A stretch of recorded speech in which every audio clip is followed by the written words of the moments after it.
from the point of view of the English sailors, the situation looked equally desperate. For all they knew, the Armada was about to be joined by the troops for the final assault on England. We were all completely and utterly exhausted. We'd all been awake for near enough a week with hard sailing and fighting on a daily basis.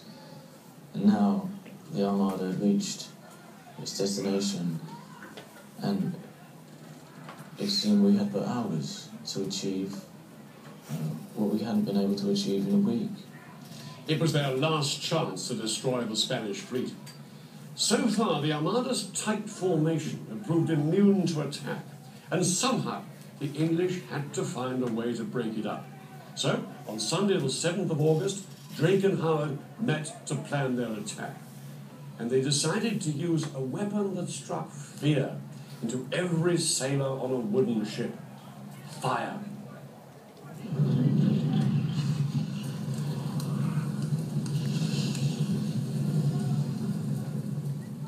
On the night of August the 7th, English sailors prepared 8 full-sized ships for sacrifice. They loaded them with barrels of tar. They even put 2 cannonballs in each cannon, so that when the flames reached the powder, they would explode at random. The moon was full that night, which meant the tide would run strong. At midnight, the English sailors set the ships alight and let the wind and tide carry them right into the middle of the Spanish fleet. As the fire ships drifted towards the Armada, the Spanish raised the alarm.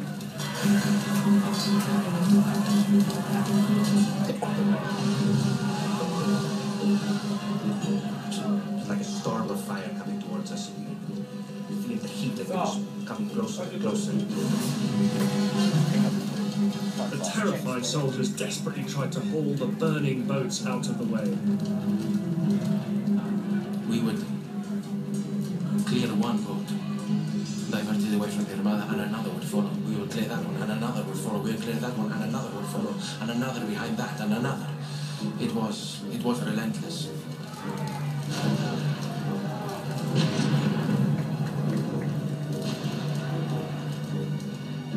Most of the ships simply cut their cables and abandoned their anchors in the mad rush to escape. In the confusion, the Spanish ships were scattered far and wide. There were several collisions, and one even ended up grounded. Even though not a single Spanish ship actually caught on fire, the fear was enough to achieve the required objective. By the morning, the Spanish Armada was in disarray.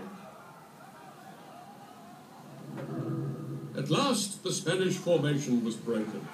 Its ships spread along the coast of Gravelines, north of Calais, an area of treacherous sandbanks and shallow waters. The Spanish were now in a perilous position. Their armada was scattered, and it was the ideal time for the English to strike. But Drake suddenly discovered that Howard and more than 20 English ships had completely disappeared. Incredibly, at this critical moment, Howard had shown that he too had a deep piratical streak, and they'd gone off to loot a Spanish ship that had gone aground. Once again, the greed of the English cost them. Alright, okay. So the video was saying that, you know, the Spanish Armada's plan was to go to, like, they were, like, okay, this is, oh, why?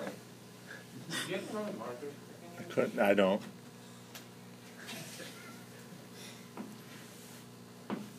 Anyway, so this is, okay, this is England, and this is, let's say, red, alright?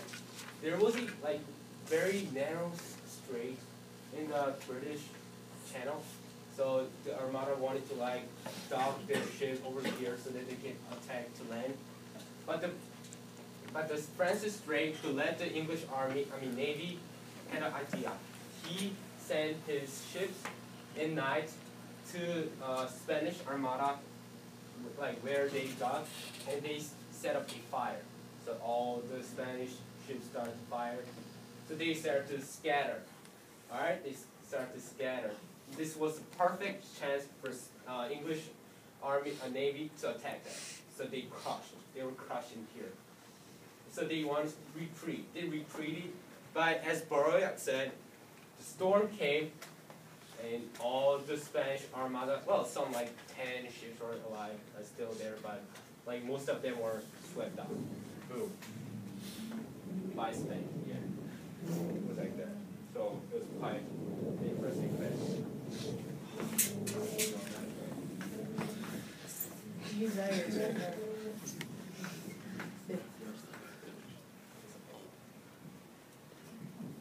So, whoa, thank you. So decline of the empire. So who knows why they declined? Don't look at it. Anybody other than those three? Let's go, Ryan. Let's go, Ryan. Burns, let's go. One reason why they declined. Economic problems. You're right off the board. That was just off the top of my head. One more. Who can give me? Okay, let's go, Armand. They kicked out all of the skilled merchants and artisans. He read that off the board. It's the exact same thing. I did not say Muslim or Jewish. Okay, let's go. I got this. I got another. I got one. Competent rulers. You're the man. God, you guys are smart.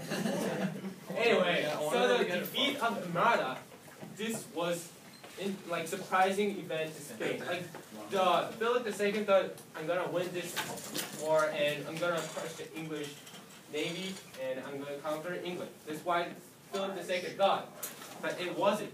It was unexpected result. So because they lost lots of navy and the ships, their naval power started to decline. But instead, English naval power rose up because they defeated the world top naval power, which was Spain. Alright?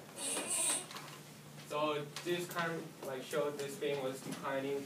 And also after Philip II died, there weren't like really good rulers.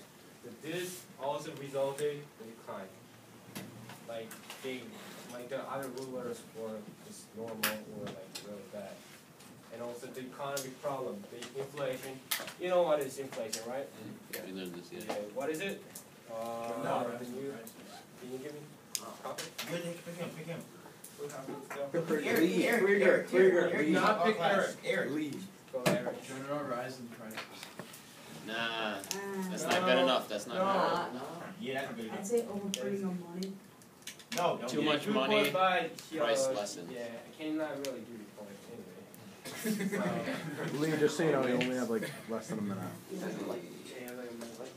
So the economic problem and also the skilled Muslims and Jewish artisans were still, as you guys said, because they're not Catholic. Yeah, let's move on. This was a picture of the Armada. Move on. And also the Golden Age in Spain. You guys need to notice. Siglo de Oro is like another term for Golden Age. Alright? And the Golden Age was supported by Philip II. And those are the like very important artists during their Golden Age. Yep. And this Don Quixote was really good.